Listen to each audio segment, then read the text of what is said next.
This is the second in a series of 4 videos on the improvements I'm making on my DIY and woodworking multifunction portable workshop. Today I'll be showing how to use and modify the Jigsaw Table Guide.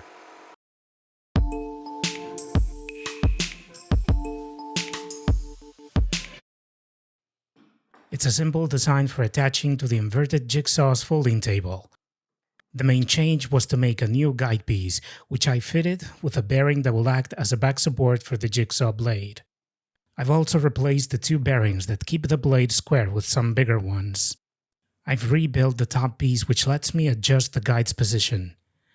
This time I've made it 18mm thick rather than 9mm. The Allen bolt on the front allows me to adjust the cutting height. Here's the old guide piece. It was thinner and had a metal plate as a support for the blade, which wore out with use, and in the end it got split in two. Another interesting improvement was the fast locking system for the jigsaw. It allows me to lock the jigsaw to the bottom of the table in a matter of seconds, as well as remove it and use it as a portable saw without wasting any time. In this case, having a 45-degree tilt on the jigsaw base has made it easy to make this kind of locking system. If the base was flat, I would have to make both pieces with a rabbet adapted to the thickness of the base. With this jigsaw table, I tend to use fairly long blades, between 15 and 18 centimeters long. The blade must be inserted from the top into the jigsaw. Ideally, the jigsaw should have a quick saw blade changing system.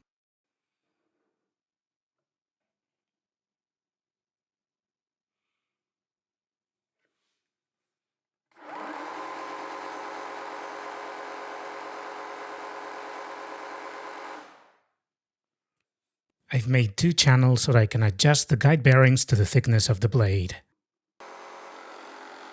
I'm going to make a few cuts to see the saw in action. This tool lets me make curved cuts comfortably, as long as they aren't too tight.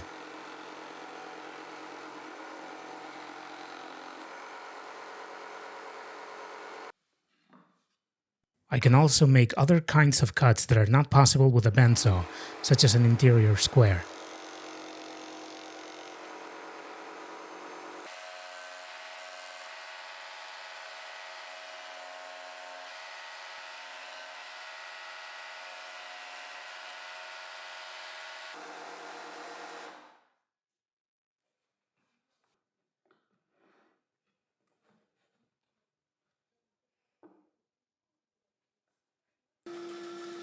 Even though I have a homemade bandsaw, I've decided to keep and use this tool for these kinds of cuts with said saw. When used in conjunction with a fence, I can cut tenons with relative ease.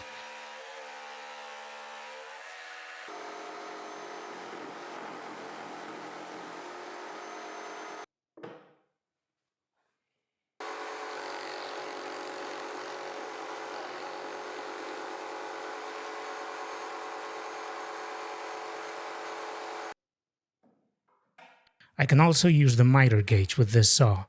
It's perfect for straight and angled cuts.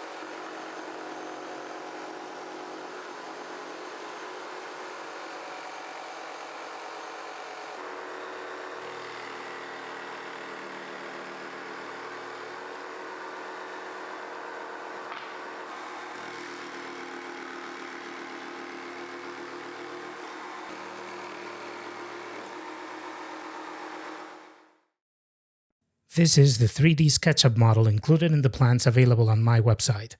I've updated the portable workshop plans with these improvements, but they're also available separately so that you can use them with any work table. If you had already purchased the plans, you can download it again with the upgrades at no additional cost. Now I'm going to show you how I made these modifications. I'll start with the Jigsaw holding system. First off, we have to remove the top to work more comfortably.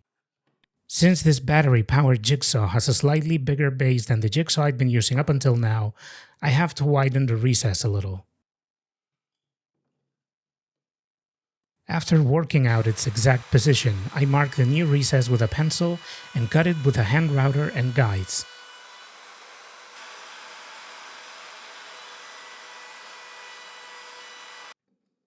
I've cut the edge of a piece of plywood at 45 degrees to make the mechanism to hold the Jigsaw to the bottom of the top.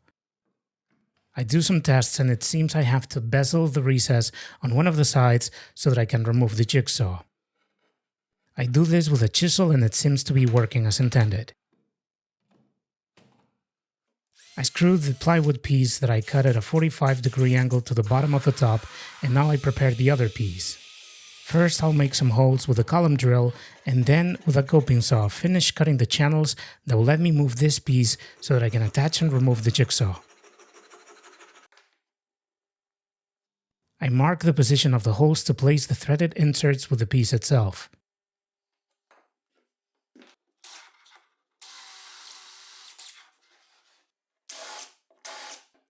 I place the inserts and do some testing to make sure everything's working fine.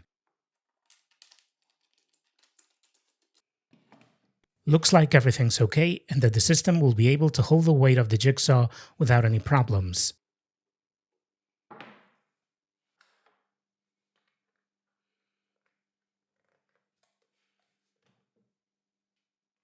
Now I only have to fasten the top to the portable workshop with the screws again. Now I'll make the required modifications in the Jigsaw guide. First I'll turn the guide arm around to leave it as it was in the original design. I don't remember when, but it seems I turned it around at some point.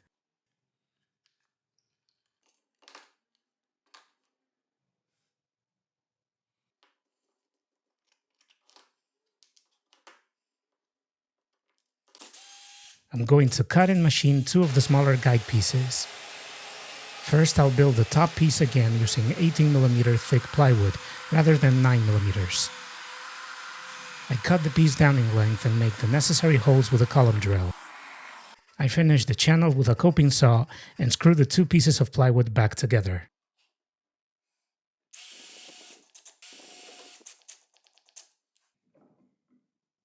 This is the printable template for the piece which houses the bearings. I'm going to stick it on the board to make it easier to build it.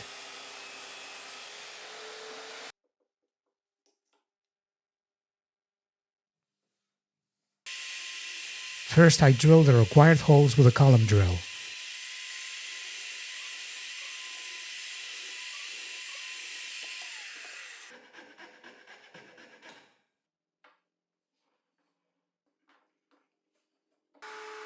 With a table router, I cut the rabbets that will let me adjust the height of the guide. As you can see, I haven't cut down the piece in height, so I can have more control when cutting with the router and to make it more secure.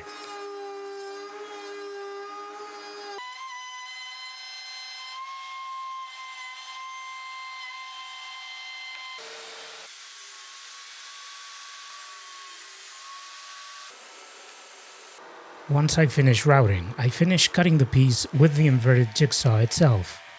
I cut a groove for the back bearing.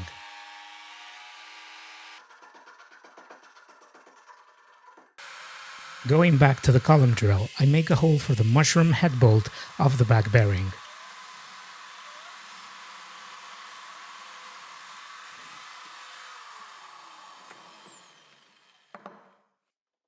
With a chisel, I cut a rabbet for the bolt's square neck to prevent the bolt from turning when tightening its nut. It's time to place the three bearings in this piece: the blade's two guide bearings and the back bearing.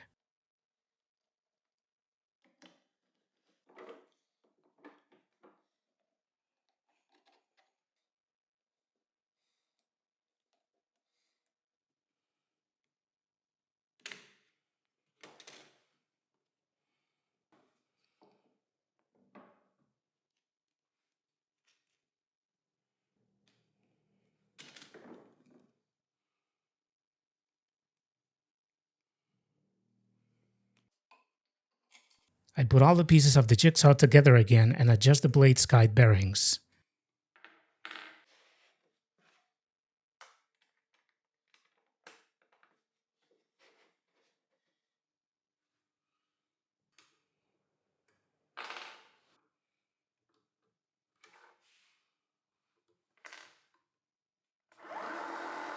That's all for today. In a few days, I'll post a new video where I'll show you how to use a homemade router table lift system for this portable DIY multifunction tool.